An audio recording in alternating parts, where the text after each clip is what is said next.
जय माँ काली।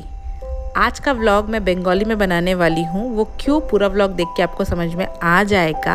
আপনাদের সকলকে আবার স্বাগত জানাচ্ছি নতুন একটা ভিডিওতে।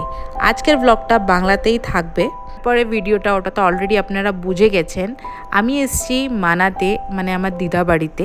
সেখানেই আজকে কালী পুজো আছে, মানে বাড়িতে তো নয়, কালী মন্দিরে কালী পুজো আছে। আর আজকে লাকিলি বাৎসরিক পুজোটাও পড়েছে, তো আজকে ভান্ডারা তারপরে সব কিছুই আজকে অর্গানাইজ করা হচ্ছে।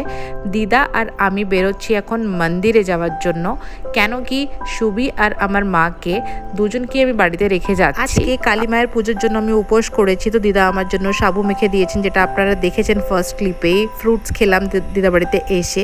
তারপরে এখন আমি জাস্ট মন্দিরের অপোজিটে একটা ফ্রুট ভেন্ডার আছে, সেখান থেকে ফ্রুটসটা কিনছি, কেন কি ফ্রুটসটা না মানে নষ্ট হয়ে যায় কলা টলা এসব কিনে রাখলে। আর দিদাই সব কিছু আমাকে সাহায্য করেছে। লাস্ট ডে দিদা সব বাজারটা করে রেখেছে, শাড়ি, শাখাপলা আর যা যা এসেনশিয়ালস পুজোতে লাগে সব কিছু A to Z দিদাই আমার জন্য করেছে। তো আমার খাটনিটা সেখানে থাকে বলেই আমাকে এতটা সুবিধা হয়েছে। ওটা বলে না কি, গ্র্যান্ড পেরেন্টসরা থাকলে যে সাহায্যটা হয় সেটাই আর কি। দিদা এখনও মানে ছোটোবেলার মতনই সব কিছু সাহায্য করে দিতে চায়।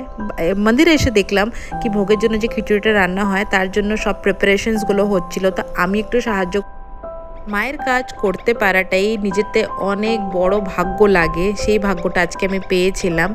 আর পুজোটা এই দিনে পড়লো যেখানে এই মন্দিরের বাৎসরিকও হলো, আর আমার যে উপোস ছিল সেটাও সেম ডেতে পড়লো। সেটা আমাকে খুবই ভালো লাগলো।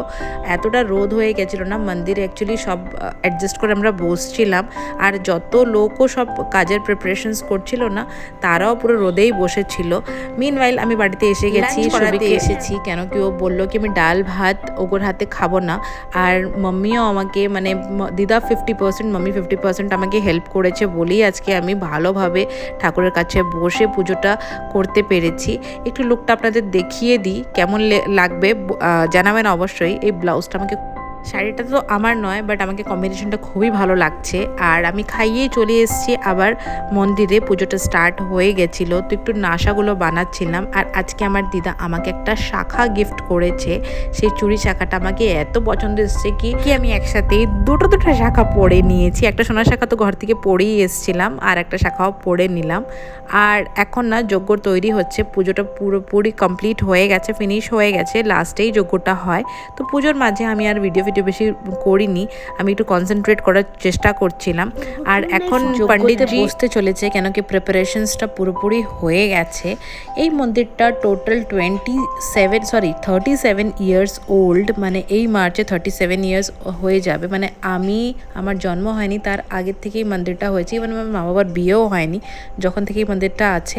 কেন কি আমরা ছোটোবেলা থেকে এই মন্দিরটা আসতাম। আর কেন কি মানাতে আসা হতো, যেহেতু আমার দাদু বাড়ি এটাই মানা, তো রায়পুর থেকে খুবই কাছে, তো অকেজনালি আর উইদাউট অকেশনসও সবসময় আসা হতো। তো এই মন্দিরটা এত বেশি মান্যতার জাগৃত মন্দির কি এটার একটা স্টোরি আপনাদেরকে আমি আজকে শোনাতে যাচ্ছি। এর পিছনে যে গাছটা আপনারা দেখতে পাচ্ছেন, এই গাছটা অ্যাকচুয়ালি মন্দিরটা রিনোভেট করানোর ছিল। তো রিনোভেট করানোর জন্য এই গাছটা যতবার কাটতে এসছে কাটতে পারেনি। ঠাকুর নিজে মানে মা নিজে দেখিয়ে দিয়েছেন কি এই গাছটা এখান থেকে কাটা যাবে না। আর মিনওয়াইল আমার হিরোর এন্ট্রি হয়ে গেছে, মানে আমার ছেলে আর আমার মা দুজন, মানে আমার মা ছেলেটাকে নিয়ে এসছে, সুবিকে নিয়ে। আর এখন পুজোটা লাস্ট আরতি হচ্ছে, পুজোটা ফিনিশ হয়ে গেছে। আর যে ভোগের যে খিচুড়িটা বানানো হয় না, ওটা তো হচ্ছে আমার মোস্ট ফেভারিট। মানে যখনও আমি অন্য জায়গায় থাকি, অন্য স্টেটে থাকি, আমি এই রায়পুর কালীবাড়ি মানার এই খিচুড়ি প্রসাদটা খুবই মিস করি। কেন কি এটার যে নেক্সট লেভেল, মানে আলটিমেট লেভেলের থাকে। বাড়িতে যে খিচুড়িটা বানানো হয় তার টেস্ট আর এই ভোগের খিচুড়ির টেস্ট একদমই সেম হয় না। কতবার আমি ট্রাই করেছি, বাট একদম কখনো সেম পাইনি। প্রসাদের খিচুড়ি, ভান্ডারের খিচুড়ির যে টেস্টটা থাকে ওটা পুরো নেক্সট লেভেলেরই থাকে। আজকের ব্লগটা এখানেই আমি ফিনিশ করতে চলেছি, আর আশা করছি আপনাদেরকে খুব ভালো লেগে থাকবে। যারা যারা বাঙালি দেখছে আমাকে ভিডিওতে, তারা অবশ্যই রিলেট করতে পারবেন, কেন কি কালী পুজো বাঙালিদের যেমন করে হয়, অন্য রিলিজন বা অন্য কাস্ট, অন্য কাস্ট অমনি করে হয় না। আর কালী পুজোটা সবাই জানে, বাট সবার মেথডসটা মেবি একটু ডিফারেন্ট, বাট বাঙালিতে যে মেথডটা আমি দেখাচ্ছি অমনি করেই হয়। আর নন বেঙ্গলি যারাও আমার ভিডিওটা দেখছো এখন, যদি এই পর্যন্ত দেখে থাকো কিছু না বুঝতে পেরেও, তাদেরকে আমি অনেক অনেক থ্যাংক ইউ জানাচ্ছি। আর লাস্টে শুভ একটু ঘুমিয়ে গেছিলো, সারাদিন একটু ক্লান্ত হয়ে গেছিলো, তো এই ভিডিওটা আমার মা তুলেছে, আমার কোলে শুয়েছিল।